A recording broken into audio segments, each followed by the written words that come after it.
Hello' friends, সকলোকে পুনৰবাৰ স্বাগতম জনাইছোঁ মোৰ অন্য এটা ভিডিঅ'লৈকে। আচলতে ভিডিঅ'টো বনোৱাৰ কোনো ধৰণৰ এনেকুৱা যুক্তিযুক্ততা নোহোৱাৰ নিচিনা ভিডিঅ'টো।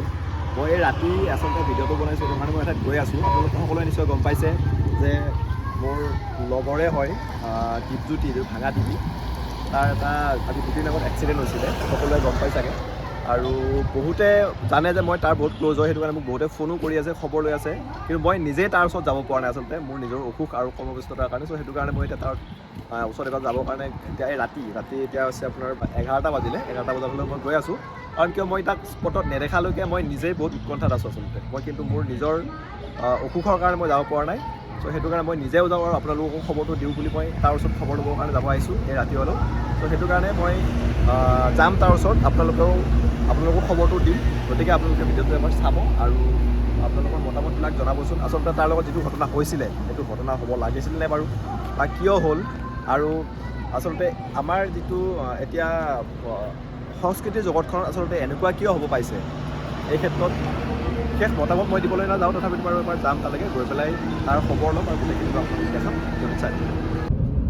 মানে বহুত দুখৰ কথা আচলতে ভাবিব গ'লে, কাৰণ আজিৰ সমাজত এনেকুৱা হৈছে মানে কোনো এটা ক্ষেত্ৰতে, সাংস্কৃতিক হওক বা সামাজিক হওক, কোনো ক্ষেত্ৰতে যদি কাম কৰা যায় শত্ৰু নোহোৱাৰ নিচিনা নাই। এতিয়া কি যিটো আমাৰ দীপজ্যোতিৰ লগত যিটো হ'ল, সেইটো নিশ্চয় কিবা ব্যক্তিগত শত্ৰুতাই হওক বা তাৰ যিটো উত্থান, মানে তাৰ যিটো সাংস্কৃতিক জগতত তাৰ যিটো উন্নতি, যিটো উন্নতি হৈছে, সেইটো শিক্ষা কৰি হওক বা কি কৰি, এইটো মই এইটো বিশ্লেষণ কৰিব যোৱা নাই আচলতে কি হৈছে বা কি নহৈছে বা কি কাৰণে হৈছে, মই জাষ্ট কথাটো কৈছোঁ।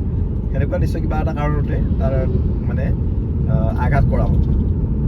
গতিকে এনেকুৱা হোৱাটো আচলতে কিমান দূৰ ভাল, যদি তাৰ লগত কিবা শত্ৰুতা আছিল প্ৰকৃততে, বা যদি তাৰ লগত কিবা অন্য কিবা আছিলে, এইটোতো এনেকুৱা নহয় যে কি আৰু মাৰা মাৰি বা হতাহতি কৰি পেলাই যে সমস্যাবিলাকৰ সমাধান হ'ব, তেনেকুৱা নহয়। যদি তেনেকুৱা কিবা আছিলে, মুখামুখিভাৱে সিহঁতে আলোচনা কৰিব লাগিছিল, অথবা আইন আছে, আইনৰ সহায় ল'ব লাগিছিল। গতিকে মাৰা কাটা এইবিলাক আজিকালি সমাজত বহুত সহজ হৈ গৈছে, কিন্তু এইটো আচলতে কোনো কাৰণৰ কোনো এটা সমস্যাৰ সমাধান নহয়।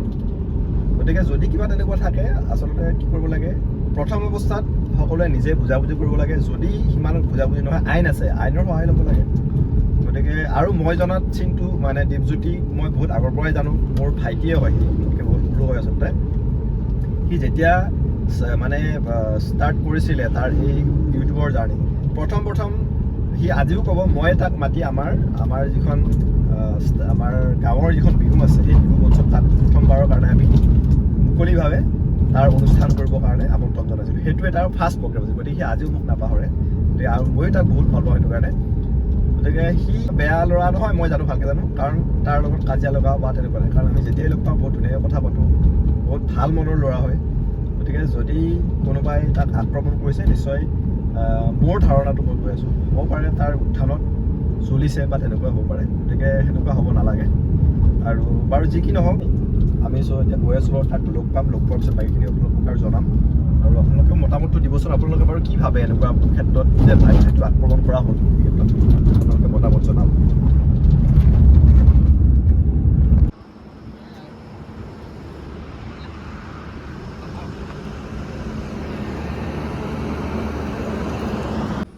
ফাইনেলি হস্পিটেলখন পাইছোঁ, আহি চিগনাছ হস্পিটেল।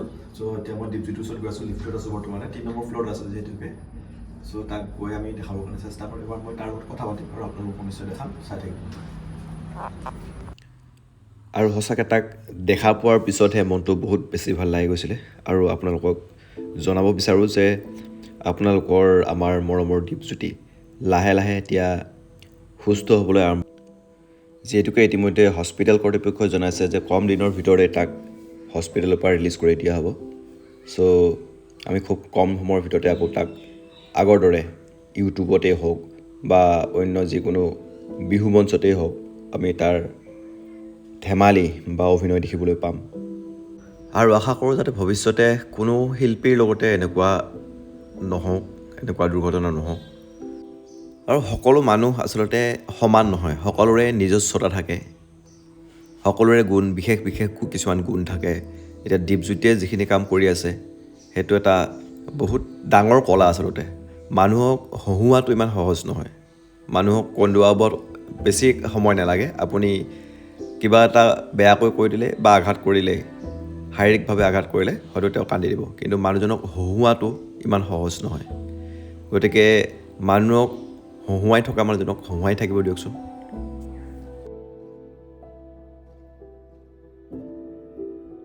আৰু প্ৰায় দুঘণ্টা সময় আমি তাৰ লগত থাকিলোঁ। থাকি পেলাই এতিয়া আমি মানে ওলাই আহিলোঁ। বহুত একো কথা পতা নাই, জাষ্ট তাক ৰিলেক্স কৰিছোঁ।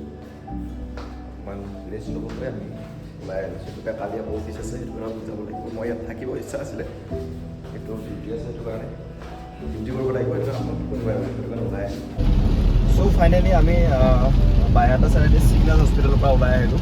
আৰু এতিয়া বাহিৰত প্ৰচণ্ড বৰষুণ, মানে অলপ অলপ বতাহো দি আছে আৰু বহুত ধাৰাসাৰ বৰষুণ। মানে এতিয়াহে মনটো অকণমান ভাল লাগিছে। মই দীপজ্যোতিৰ ওচৰৰ পৰা আহিলোঁ, লগ পালোঁ তাক। ক'ব গ'লে এতিয়া বহুতখিনি মানে শাৰীৰিকভাৱে বহুত উন্নত হৈছে। প্ৰথম দিনা যিটো অৱস্থা হৈছে, এতিয়া ICUৰ পৰা তাক উলিয়াই দি কেবিনত ৰখা হৈছে। আৰু মই তাৰ লগত ভালকৈ কথা পাতি দেখিছে আপোনালোকে। বহুত কথা পতা নাই, যিহেতুকে তাক ৰেষ্টত থাকিব দিছে, সেইটো কাৰণে। ত' এতিয়া মানে কি, মই আচলতে এতিয়ালৈকে কোনো ধৰণৰ ছ'চিয়েল মিডিয়াত তাক লৈ কোনো ধৰণৰ পোষ্ট বা একো কৰা নাই। মই আগতেও কৈছোঁ যে মই কোনো এটা বস্তুৰ আঁতি গুৰি নোহোৱাকৈ সাধাৰণতে বা ফুটেজটো নোহোৱাকৈ মই কেতিয়াও পোষ্ট নকৰোঁ। আৰু আপোনালোকৰ নিশ্চয় জানে মই ভিডিঅ' বহুত কমকৈ দিওঁ, আৰু যিটো দিওঁ মই মানে পাৰিলে মই বস্তুটোৰ বিষয়ে ডিটেইলছত জানি লৈ দিওঁ। সেইটো কাৰণে মই নিজে গ'লোঁ তাৰ ওচৰত, গৈ তাৰ স্বাস্থ্যৰ খোজ ল'লোঁ, লৈ পেলাই সেইটো কাৰণে মই ভিডিঅ' দিছোঁ। আৰু আপোনালোককো জনালোঁ যে দীপজ্যোতি এতিয়া সুস্থ হৈ আহি আছে লাহে লাহে, আৰু খুব কম সময়ৰ ভিতৰতে আপোনালোকৰ মাজলৈকে আহিব। আকৌ আপোনালোকক হাঁহি খোৰাক দিবৰ কাৰণে আহি যাব। গতিকে এইটো এটা ভাল খবৰ বুলিয়ে মই ক'ব বিচাৰিছোঁ। চ' ভিডিঅ'টো আৰু বহুত দীঘলীয়া নকৰোঁ। আপোনালোকক মই দীপজ্যোতিৰ খবৰটো জনাবৰ কাৰণেই ভিডিঅ'টো বনাইছিলোঁ আচলতে, বেলেগ একো আৰু নাছিলে। ত' ভিডিঅ'টো চাই যদি ভাল পাইছে তেতিয়াহ'লে লাইক কমেণ্ট শ্বেয়াৰ এটা কৰি দিব। আৰু যদি চেনেলটো এতিয়ালৈকে মই ছাবস্ক্ৰাইব কৰে, আৰু যদি পেজটো ফ'ল' কৰে ফ'ল' কৰিব, চেনেলটো ছাবস্ক্ৰাইব কৰিব। ৰাতিও হৈছে, গাড়ী চলাই আছোঁ, ছোৱালীটোকে ইমান। Bye bye and take care.